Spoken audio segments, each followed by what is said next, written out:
Muy buenas noches, le damos la bienvenida a todos los que están presentes en este lugar y que Dios sea bendiciendo sus vidas y sus corazones.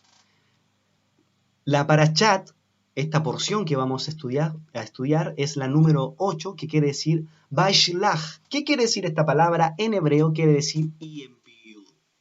Y el tema de esta porción de esta semana, que es esta semana, la que acabo de dar era la semana anterior, esta es la de esta semana, tiene que ver con los niveles de interpretación de las escrituras. Y vamos a analizar en Génesis capítulo 32, verso 24 al 30. Y así quedó Jacob solo y luchó con el varón hasta que rayaba el alba. Y cuando el varón vio que no podía con él, tocó en el sitio del encaje de su muslo y se descoyuntó el muslo de Jacob mientras con él luchaba. Y dijo, déjame, porque raya el alba. Y Jacob le respondió, no te dejaré si no me bendices. Y el varón le dijo, ¿cuál es tu nombre? Y él respondió, Jacob. Y el varón le dijo, no se dirá más tu nombre Jacob, sino Israel, porque has luchado con Dios y con los hombres y has vencido. Verso 29. Entonces Jacob le preguntó y dijo, declárame ahora tu nombre. Y el varón respondió, ¿por qué me preguntas por mi nombre? Y lo bendijo allí y llamó Jacob el nombre de aquel lugar Peniel, porque dijo, vi a Dios cara a cara y fue librada mi alma. Esto es lo que aparece en nuestra Biblia, Reina Valera 1960. Usted lo puede analizar a la luz de las Escrituras. Aquí leemos simplemente esta situación que se daba, de esta parashá de Vaishlach. Resumiendo un poco, salió Jacob, ¿verdad?, de la casa de su padre, se fue a donde Labán, que fue su suegro. Allí tuvo una esposa y Dios lo bendijo en ese proceso de tiempo que él estuvo en la casa de su suegro. Después él se fue de la casa de su suegro porque Dios lo había bendecido mucho y posteriormente regresó a su tierra. Interesante. Ahora, ¿por qué dice el tema y envió? Porque si nosotros leemos en el inicio de la porción, que está en Génesis capítulo 32, verso 4, dice que Jacob envió ángeles. Por eso dice, y envió. ¿Por qué? Porque él envió ángeles. Ahora entendemos que cada título de cada porción semanal tiene una conexión directa con el estudio. Y dice que envió ángeles. Eran mensajeros. ¿Y a dónde lo envió? A Esaf. Y es donde ahora actualmente estamos leyendo en el verso 24. Y en este entonces tiene una lucha con un ángel. O sea, él va, ¿cierto? Envía ángeles para que pudiera ver a Esaú, ver qué reacción tenía Esaú, porque Esaú quería matarlo. Y él envió a estos ángeles y posteriormente envió también a distintos siervos enviándole tributos para aplacar la ira, porque Esaú venía al encuentro de Jacob. Esaú era su hermano. Posteriormente fue que él, antes de encontrar a su hermano, es que pelea con un ángel. Él se había quedado solo, leemos en el verso 24, estamos haciendo un resumen para llegar a este verso, ¿cierto? Para las personas nuevas. Y él dice que luchó con un varón y dice que rayaba el alba, ¿cierto?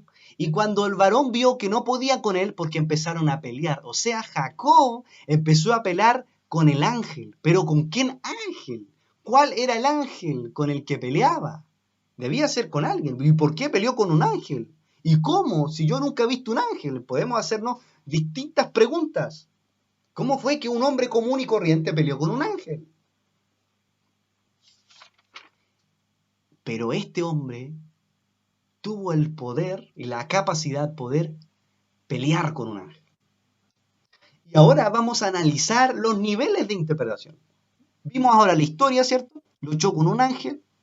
Este hombre, este ángel ¿cómo se llama? Le rompe en cierta manera, le hace una descoyuntura en su muslo y empiezan a luchar. Y ahí este ángel le pone un nombre que se llamaba Jacob antiguamente y le pone un nuevo nombre que se llamaba Israel. Ahora, ¿por qué es necesario analizar los niveles de interpretación? Porque existen niveles. Y ahí es donde hemos entrado en un error doctrinal de varios lugares y de varias congregaciones, donde no se conoce a cabalidad los niveles de interpretación. Y como no sabemos interpretar o no entendemos los códigos, asimilamos cualquier cosa. Un ejemplo, los jinetes, todos han escuchado los jinetes del Apocalipsis, ¿cierto? Los 4 jinetes nos dicen, no, es que los 4 jinetes son esto, es que ya se vio un jinete en unos videos en YouTube, y no, ese es un jinete, y ese jinete vino porque vino enfermedad, vino un terremoto, y hablan de los jinetes. Y todo el mundo habla del Apocalipsis, y sin entender el código. Y la misma Biblia, el mismo Antiguo Testamento, la Torá y el Nuevo Testamento, todos son códigos que la gente no entiende. Y por eso hay más congregaciones que versos bíblicos, porque hay muchas interpretaciones.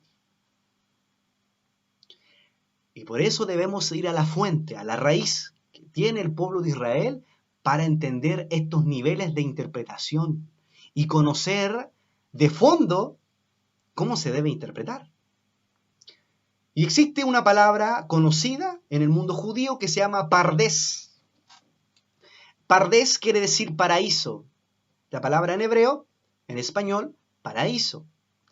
Y pardés es el paraíso donde se pasea por estos 4 niveles de comprensión de la Torá. Incluyen la espiritualidad de las letras hebreas y la gematría, y implican lo que voy a explicar a continuación. Y aquí analizamos que esta palabra pardés, aquí está la P,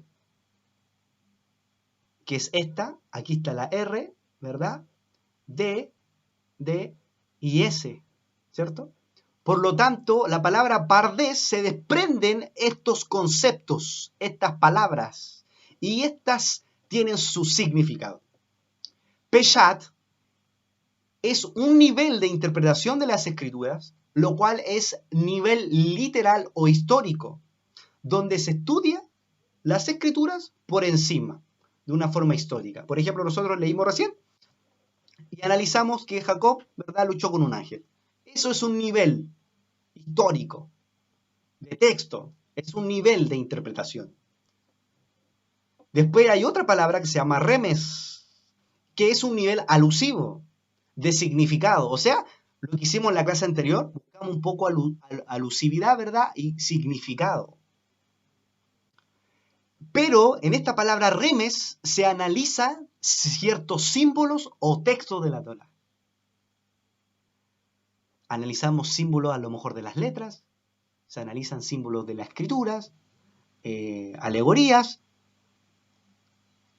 y nos lleva a profundizar. El remes es cuando nosotros conectamos, por ejemplo, el Antiguo Testamento con el Nuevo Testamento. Estamos leyendo a veces el Antiguo Testamento y de repente viene una conexión con el Nuevo Testamento. Ese es el nivel remes, el nivel alusivo. Y hay otro nivel que se llama drash, que es el nivel alegórico. ¿Qué significa esto? El nivel del estudio del midrash, de parábolas y la Agadá. ¿Qué es el midrash? La Torá oral. Parábolas son como historias y la Agadá tiene conexión con lo que es la Torá, con los escritos judíos. Porque el pueblo de Israel también tiene muchos escritos. Este es otro nivel alegórico, ¿verdad? Y donde los judíos se toman años, pero años estudiando, hermano querido, años estudiando estos niveles. No es llegar y pescar el salto acá, ¿cierto? Y el último nivel, y más grande nivel, es el nivel de Sot, el nivel del secreto, del oculto, del misterio, que es el nivel del alma, es el alma de la Torá. ¿Y cuál es el alma de la Torá? La Kabbalah y el Zohar, el libro del esplendor. Ese es el nivel más elevado de la Torá. Entonces, nivel literal, nivel alusivo, alegórico y secreto. Ahora la pregunta del millón. ¿Cuál ha estado leyendo usted todo este tiempo? ¿Bajo qué nivel de interpretación usted está leyendo la escritura? ¿Bajo qué nivel de conocimiento usted se queda en el Peshat? ¿Ahí nomás no avanza? ¿O el Remés, verdad, lo hace conexión con el nuevo? ¿En el Drash no lo cree mucho? ¿O lo duda? ¿Y en el Sot, para qué decir? No, esto ya es otro nivel, es una locura. ¿En qué nivel está usted de interpretación? ¿Cómo usted está recibiendo la luz del cielo? ¿Está leyendo lo superficial, lo histórico? Hemos dicho, la Torá está compuesta por estos 4 niveles de interpretación. Y la Torá tiene una Torá terrestre, una Torá corpórea y tiene también un alma. La Torá tiene un cuerpo, pero también tiene un alma. Y es el alma donde nosotros debemos llegar algún día. A entender el nivel secreto, el nivel misterio, el alma de la Torá, la Kabbalah, el Zohar. A ese nivel debemos de llegar, a poder interpretar todos estos códigos a nivel Kabbalah, a nivel Zohar. Hemos estado toda la vida tomando leche. Hemos estado toda la vida comiendo alimento suave, alimento que nos nutre, que nos cambia, que nos transforma, que nos renueva. El mismo mensaje, la misma enseñanza. ¿Por qué? Porque no hay secreto, no hay sod, no hay alma. Cuando usted llegue a este nivel, le va a cambiar la percepción de ver el mundo. Le va a cambiar la percepción de sus acciones. Le va a cambiar el nivel de la forma en cómo usted percibe su entorno. Ahora leemos, ¿cierto? Esto. Y vemos una simple historia. Pero ¿cuál es el sod? ¿Cuál es el secreto? Y aquí vamos a analizarlo. Y así quedó Jacob solo y luchó con el varón, ¿cierto? Rayaba el alma. Él le tocó el encaje de su muslo y lo descoyuntó y luchaba. Y le dijo que no se iba a llamar más su nombre Jacob, ¿verdad? Sino Israel. Y le preguntó, declárame tu nombre. Aquí está leyendo la parte histórica. Pero ¿cuál es el nivel secreto? Dice, en el punto 1, aquí, dice que Jacob se quedó solo de otra margen del vado, que es el vado, es como una separación de lago, de río, con pasto, con árboles, porque se había olvidado unos pequeños cántaros. El extraño con el que luchó, este ángel con el que luchaba, lo cual la Biblia tradicional no lo revela, pero que el pueblo judío conoce, que era el ángel Samael. Y este ángel era el ángel guardián de Esab. Aquí estamos ya entendiendo el secreto. Y le voy a dar este secreto pequeño, porque hay muchos secretos en la Torá que usted va a decir, esto es tremendo. Era el ángel Samael. ¿Y quién es Samael? Buena pregunta. Es el diablo. Se le conoce en el mundo cristiano como el diablo, como el Satán, como el Satanás. Pero no es aquel que tiene cuernos, ¿cierto?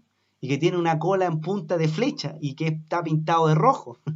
No es ese. Dice que luchó con un ángel guardián de Saf. Samael era el ángel guardián de Saf. Y hay algo que no sabemos, aquí hay algo espiritual, aquí está el nivel Sod. Todas las personas tienen un ángel que los guardan. Todos tienen un ángel, incluso hasta los niños tienen ángeles. Esto ya es a nivel espiritual. ¿Y qué dice acá? Que la lucha entre Jacob y el ángel de Sab son prototipos del bien y del mal. Aquí ya vamos entendiendo el secreto. O sea, Samael y Jacob son posturas, son dicotomías, son aspectos diferentes. Jacob representa las fuerzas del bien y Satanás representa las fuerzas del mal. Porque constantemente, aunque no lo vemos físicamente, en el mundo espiritual hay una lucha. ¿Acaso usted a veces no ha pensado, oh, qué pasa si hago este daño? ¿O qué pasa si robo? ¿O qué pasa si me suicido? ¿O qué pasa si voy a matar a este? ¿O qué pasa si hago tal delito? Y usted empieza a maquinar en su mente. ¿Verdad? Porque existe una lucha constante de hacer el bien y el mal. ¿Y qué pasa si engaño a mi madre y le robo dinero? ¿Y qué pasa si hago esto con mi hermana, con mi hermano? ¿Y qué pasa si soy infiel a mi pareja? Y empezamos a tener una lucha. Porque hay una lucha constante entre el bien y el mal que está dentro de ti. Ahora, ¿quién prevalece? ¿Quién gana aquí? Ganó Jacob porque él le dijo, no te voy a soltar si tú no me bendices. Porque cuando tú tienes la capacidad de vencer, Dios te bendice. Cuando tú eres la capacidad de reprimir lo malo y dejar que Israel gobierne en ti el mundo espiritual y puedas conectarte al mundo espiritual, Samael no va a tener ningún derecho sobre ti. Esto representa la lucha del bien y el mal. Representa la eterna lucha de la humanidad entre el bien, la lucha interna del hombre en su rol de microcosmos. Aquí vamos analizando lo que vamos leyendo. Por encima, a ver, verdad que leemos. Pero ¿y este ángel quién era? Ahora sé quién es. Veamos en 29.2. Entonces Jacob le preguntó y dijo, declárame ahora tu nombre. Y el varón le respondió, ¿por qué me preguntas por mi nombre? Y lo bendijo allí y llamó a Jacob el nombre de aquel lugar Peniel, porque dijo, vi a Dios cara a cara y fue librada mi alma. Hombre se refiere a Sab y a Labán, Israel. Y en voz relacionada con autoridad. O sea, esta palabra del nuevo nombre que recibía Jacob era un nombre de autoridad. Ya no te llamarás más Jacob, nombre relacionado con artimaña, sino Israel. ¿Por qué artimaña? Porque recuerde que Jacob engañó a su hermano Esaú. Aparte que el nombre Jacob bien significa simpleza, sencillez. Por ende, el nuevo nombre que Dios le daba era Israel. ¿Qué quiere decir? Le daba un salto espiritual que él estaba teniendo. Significando las bendiciones que te dio tu padre y que Sar reclama para sí, son tuyas como derecho propio. Otra interpretación, siendo que la voz de Israel deriva de Sar, importante, el versículo podría leerse así, has adquirido una importancia ante Hashem. También deriva Israel importante, autoridad, y ante el hombre. O bien has devenido príncipe, zar entre los ángeles. O en otras palabras, Israel, ¿qué significaba? Autoridad, importancia y además pasaba a ser príncipe. Y no solamente príncipe terrenal, sino príncipe ante los ángeles. O sea, era un ser que los ángeles lo respetaban y los hombres también.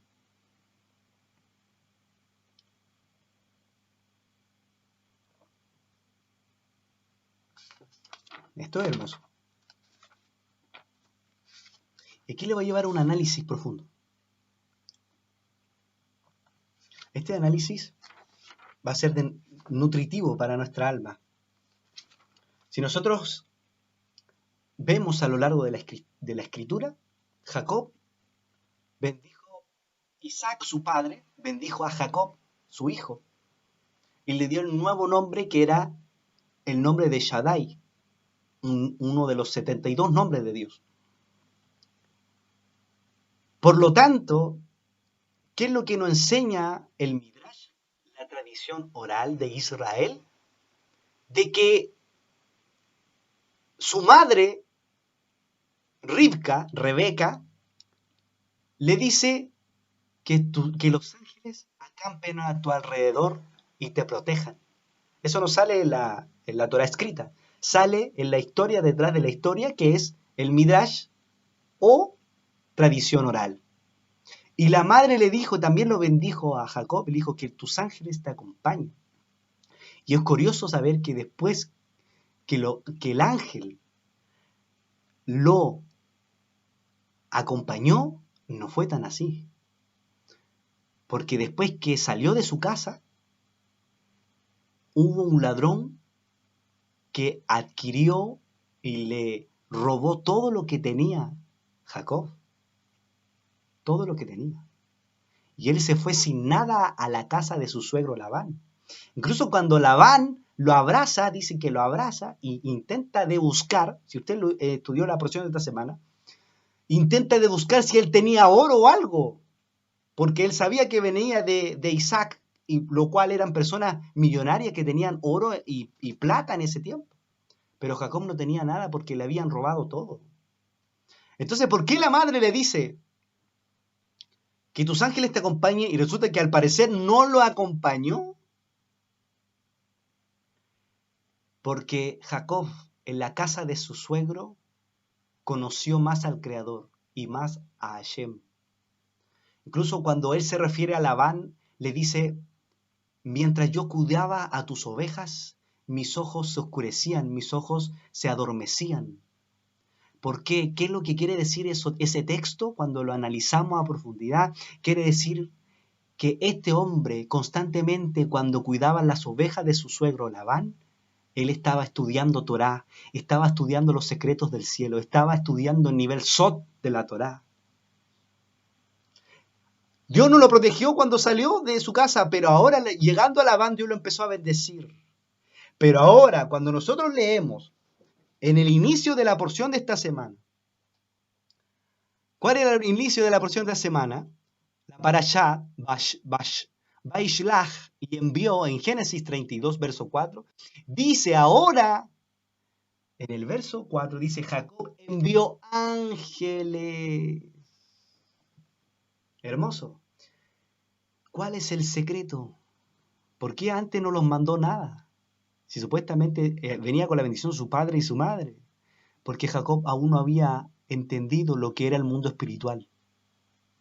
Aún no lo había conocido. Ahora, ¿por qué el verso comienza y la porción de la semana se llama y envió? Porque ahora él tenía poder, en otras palabras, tenía autoridad por sobre los ángeles. Esto es tremendo. Es hermoso. Entonces, cuando entendemos nosotros la escritura y la analizamos a cabalidad, vamos a encontrar todas estas perlas, todos estos secretos. ¿Qué pasó Jacob cuando salió de su suegro Labán? Dios le dio mucha más autoridad y poder. Y él tenía autoridad por sobre los ángeles. Por eso Dios lo bendijo tanto. Por eso dice en la escritura que Jacob envió a los ángeles. Porque él los mandaba. Ahora la pregunta del millón. ¿Usted es capaz de enviar un ángel a algún lugar? ¿Qué pasa con su nivel espiritual? O con suerte manda al perrito para que vaya a hacer sus necesidades. Entonces hay que analizar esto. A tal magnitud era este hombre Jacob, que ahora se llamaba Israel. Pegó un salto de un hombre común y silvestre a un hombre espiritual que tenía autoridad, que tenía relevancia delante del Creador, que el mero Hashem lo conocía y tenía importancia, príncipe ante los ángeles y ante los hombres. Esto es hermoso. Y ahora le vamos a leer el último punto. Cuando dice la escritura, y eso lo analizamos recientemente, Jacob no solo vio una simple escalera con ángeles. aquí hay un misterio. Fue a pelear cierto Jacob, vino el ángel Samael y tuvieron esa pelea. Y este ángel Esaú representa el mundo cristianismo. Pero ¿cómo? Pueden pensar algunos, pero ¿cómo? Porque algo que ha hecho Esaú y algo que ha hecho Samael ha sido tergiversar las escrituras. Y analizando a Esaú, Esaú tuvo descendencia, y uno de sus descendencias fueron los edomitas. Y uno de los descendientes edomitas, por orden cronológico e histórico, fue Roma. Y Roma estuvo en el siglo I. Y en el siglo I Roma gobernaba a nivel ideológico, pensamiento, a nivel cultural y a nivel mental. ¿Gobernaba quién? Roma. Y los romanos son descendientes de Edom, y los de Edom son descendientes de Esaú. Y aquí está el último misterio. Es que Esaú representa a todo lo que vino haciendo Roma hasta el siglo XXI. Dice, pero ¿cómo? Roma está allá en su país y nosotros estamos acá. Pero Roma ha interferido en la mentalidad de mucha gente. ¿Cuál es el prototipo de belleza de Roma? La belleza física, ¿verdad? Si no tiene un buen abdomen, si no tiene un buen pectoral o buenos brazos, usted no es hermoso. Porque es un prototipo de belleza que implementó Roma desde esos tiempos, sabiendo que los romanos tenían conexión con los griegos, porque tenían cultura griega, y ellos admiraban el cuerpo físico, admiraban el cuerpo. Entonces, ¿qué analizamos aquí? Que hay cosas que han predominado. Hay cosas que han prevalecido hasta hoy. Y voy a leer esto. Pueblo que habita al sudoeste, Edom. Según ciertas opiniones, esta profecía se plasmaría en el futuro, a la culminación del exilio diaspórico del pueblo de Israel, a pesar de que el pueblo de Edom ya no existe más. ¿Qué es lo que existe ahora? Su filosofía y criterios de religión, que fueron adoptados por el Imperio Romano, cuyos líderes originales eran descendientes del pueblo edomita. En opinión de los sabios de Israel, todas las citas sobre el futuro de Edom deben interpretarse como aludiendo a Roma y por extensión a todo el mundo cristiano, cuyo sistema filosófico religioso está basado en los criterios del antiguo Imperio Romano. Pero ¿cómo, hermano? ¿Está usted diciendo esto contra el mundo cristiano? Porque algo lo que ha hecho algo lo que ha hecho Roma nos ha llevado a malinterpretar la escritura y tergiversar la historia. Y hoy en día existe una lucha espiritual, aunque usted no la ve, entre Jacob y Esaú. ¿Y cuál es esa lucha espiritual? Hay una lucha espiritual entre el cristianismo y el judaísmo. ¿Qué pasa? El cristianismo dice, no, yo no creo en los judíos, no, que los judíos no, mataron a Jesús. Y empiezan a cuestionar un sinfín de cosas, ¿verdad? No, es que los judíos acá, los judíos allá. Y existe un odio, incluso no se entiende a nivel global. ¿Cómo existe un odio tan profundo hacia el pueblo de Israel? ¿Cómo es tan grande? Porque es un odio que sale de la nada. No se entiende a nivel psicológico, psicosocial. No se entiende. Porque hoy tú dices judío, o dices Torá, o dices Israel, y a la gente le nace un odio. Y de la nada. Entonces, ¿qué significa esta lucha entre el ángel guardián, entre Esaú y Jacob? Existe una lucha espiritual entre Israel y entre el cristianismo. Esto es un poco fuerte lo que estoy diciendo. Es fuerte. ¿Por qué? Porque todo lo que el cristianismo huela a judío lo niega. Y existen luchas espirituales de eso. Yo este tiempo, ni se imagina estos días, he recibido esta lucha y esta influencia espiritual. Porque algo lo que ha hecho Esaú ha sido malinterpretar las Escrituras. Hablemos de Samael, hablemos del diablo, ya hablemos del diablo. ¿Qué dice la Escritura? Cuando estaba 40 días y 40 noches Jesús en el desierto, ¿qué pasó allí? Se encontró con Satanás y Jesús estaba ahí hablando con él. Y Satanás lo empezó a tentar. Si tú te tiras de este pináculo, de este lugar, tus ángeles vas a mandar a que te protejan. ¿Qué estaba haciendo el diablo? Tergiversando lo que sale en la Escritura. Eso es lo que hace el diablo. Esa es la función del diablo. Tergiversar lo que sale en la Escritura, interpretarlo según mi conveniencia, lo que yo creo. ¿Y qué le dijo Jesús? Como él conocía la Torá, conocía la Escritura, no tentarás al Señor tu Dios. Y Jesús le dijo, y le dijo Satanás, pero si tienes hambre, transforma estas piedras y transfórmala en pan. ¿Y qué le dijo Jesús? No solo de pan vivirá el hombre. O sea, vemos la actitud de Samael, que era tergiversar las Escrituras. Y esto se ha estado haciendo por más de 2000 años. Y no solamente hermano querido, no solamente la Biblia, se ha estado tergiversando la historia. Se ha estado tergiversando miles de cosas, sistemas políticos, sistemas de tantas cosas, de creencia, de credo, de egoísmo.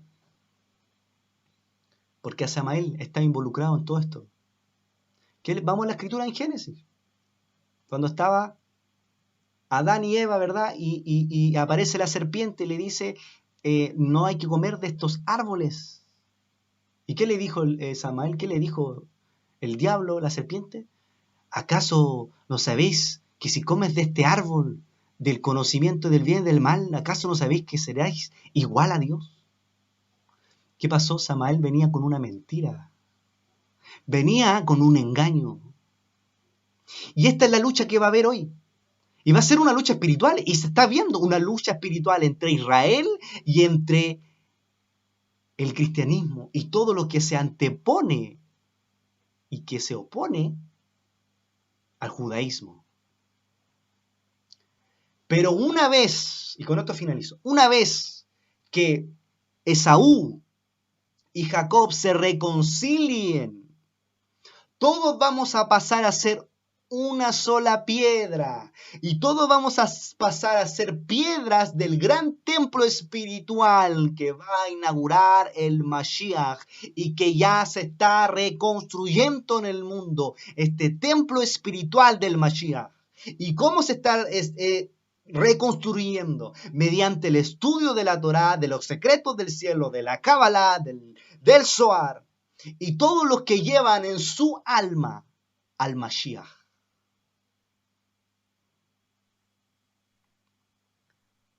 Esta es la lucha espiritual que hay. Y estos son los niveles que necesitamos interpretar de las Escrituras. ¿En qué nivel estamos? ¿Nivel 1? ¿Nivel -1? ¿O vamos avanzando? Que sea Dios ayudándonos y revelándonos los secretos del cielo. Muchas bendiciones.